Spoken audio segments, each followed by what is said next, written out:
Stop! Stop! Right there! A voice shrieked from the shadows across the gravel, her flashlight shaking like she thought it could scare off a coyote or a criminal, or maybe both. I hadn't even touched the second step of my own gate when she'd already dialed 911, screeching about a break-in at Lakeside Point, her words cutting through the night so sharp I could almost feel them on my neck. 3 in the morning, bone cold after hours on the interstate, headlights off and engine barely purring. I'd made it home finally, and all I wanted was to get inside and thaw out. Instead, I found myself standing in the flashlight beam of the most notorious rule enforcer in Silver Pines. Now, before I go further, let me say this. If you've never dealt with someone who treats an HOA handbook like the Word of God, count your blessings. Because Karen McDaniels, yes, that's her name, and trust me, it fits. She didn't just enforce the rules, she wrote new ones in the margins, sharpened them like knives, and handed them out like party favors. So there I was, standing in the dark, my winter coat heavy with road salt and exhaustion, pulling my ID badge out, slow, deliberate. "You just called 911 on a federal agent," I told her, holding up the badge. She stared at it like she'd seen the ghost of the IRS. But let me back up a sec, because none of this makes sense unless you know why I came to Silver Pines in the first place and why a simple old cabin by the lake turned into a war zone. Name's Riley Brooks, 37, federal wildlife investigator, quiet by default. Unless you push me, I'd spent a decade undercover, different towns, different states, sometimes running for my own life. My granddad left me this old cabin, and after he passed, I promised myself I'd come back, fix it up, honor the memories. I didn't grow up in Silver Pines, but Granddad's name was carved into this place 70 years before there was ever a board meeting or a list of fines for the color of your mailbox. I came here to heal, to rest, to get out of my own head after a tough case that cost me more than I'll admit. Instead, first day, I pull in with my dog Duke, big, black, and loyal. As the day is long, Karen materializes, clipboard-ready sunglasses wider than her forehead. "You got authorization to unload," she barks. I'm still half asleep. I tell her, "Lady, I own the place. I'll move the truck in a minute." She waves a pen at me like it's a taser, quoting bylaws about trailers and threatening fines before I've even unpacked a box. And so it began. The letters, the warnings, the noise complaints because Duke barked at a squirrel, the accusation that my granddad's old mailbox was a blight on community aesthetics. At first, I tried to stay above it. I fixed the porch, patched the roof, went to a couple HOA meetings just to see the lay of the land. Karen didn't just dislike me, she was threatened, maybe because I didn't roll over or maybe because I didn't brag about my job. I wanted to be normal for a while, just one more neighbor trying to live his life. But normal doesn't last long around people like her. Things escalated. Came back from a work trip to Denver and found my gate tampered with, lock all scratched up, Duke on edge, and fresh tire tracks in my drive that didn't match mine. The security cam unplugged. Whoever did it knew what they were after or who they were messing with. I waited, biding my time, expecting another run-in. And that's how I ended up sneaking back at 3 a.m., lights out, moving quiet as mist. I catch her lurking in the trees, flashlight in one hand, mace in the other, shrieking for the police, thinking she's caught the bad guy. Only as I pull out my badge and she freezes, something even weirder happens. A second figure emerges from the shadows. Alan Wexler, another board member, mild-mannered accountant type, never says much at meetings. He's holding a tablet, looking at Karen like he's just solved a math problem he doesn't like. Alan shows me a video, night vision shaky but clear enough, Karen at my gate, whispering to someone off-screen, telling them how to break in and make it quick.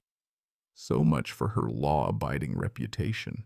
You'd think that would be the end, but it's just the tip of the iceberg. Alan confides he's been reviewing complaints, seeing a pattern, people find out of their homes.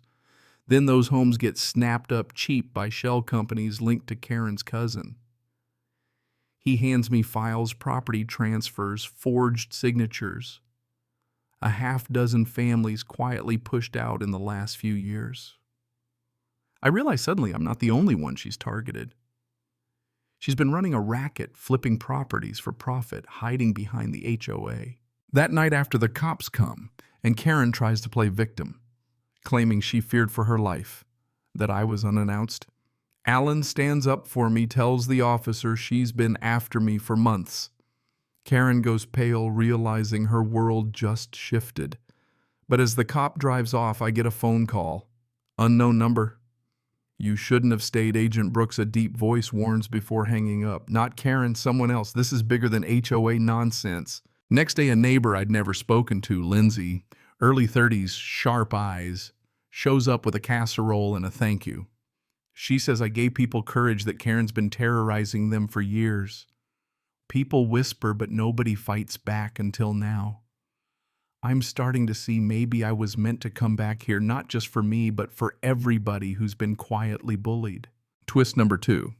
I dig through my granddad's old journals and find notes about fights over the lake, warnings from neighbors, hints of missing deeds. I start connecting dots. Karen's brother vanished years ago, just when the HOA started swallowing up land. Was he a casualty of her ambition, or something worse? Before I can finish my thought, Duke starts barking. I look outside, someone's coming up the steps. It's not Karen. It's Marcus, my old partner, and a rookie agent, both wide-eyed. Turns out the Bureau traced the threat to someone in the area. Marcus has been looking into Karen and her cousin, uncovered evidence of money laundering, fake HOA fines funneled into private accounts, all tied to a slush fund. Just as we're piecing it all together, Alan calls. There's a barge on the lake drilling. Karen's cousin is trying to build a private marina exclusive access, using the HOA to squeeze out original owners.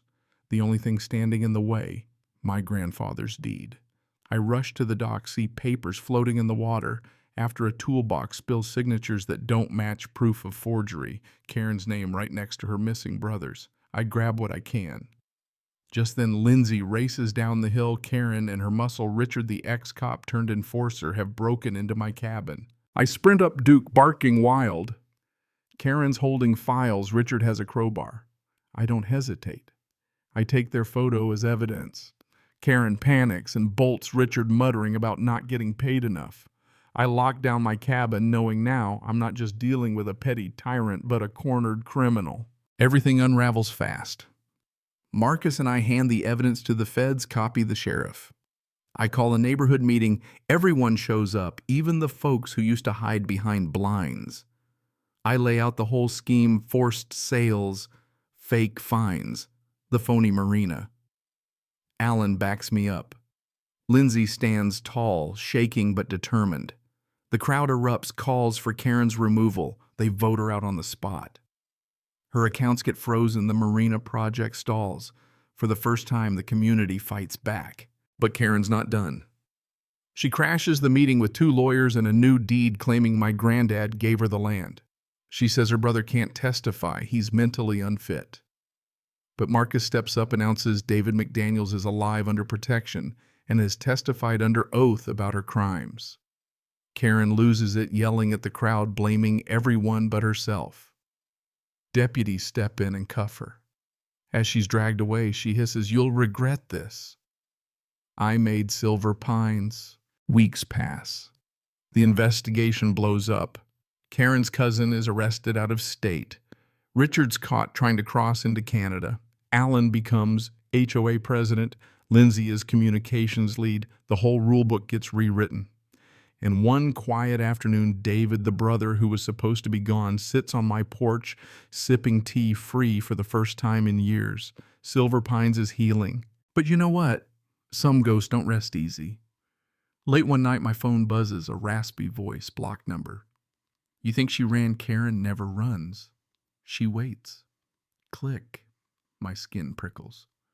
Because in places like this, where secrets run deep and old feuds simmer under the surface, justice is never as simple as handcuffs and a new board. So tell me, what would you have done?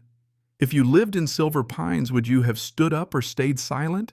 Drop your thoughts below, because one thing I know for sure, communities only survive when good people finally say enough is enough. Là mình lên mạng xã hội tìm hiểu những video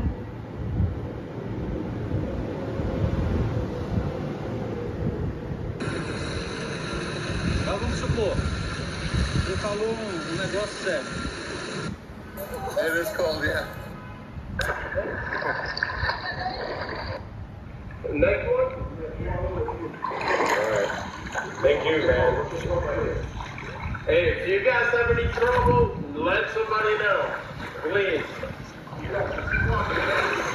After the tree to hold on to. Yeah. Yeah, Use the fence.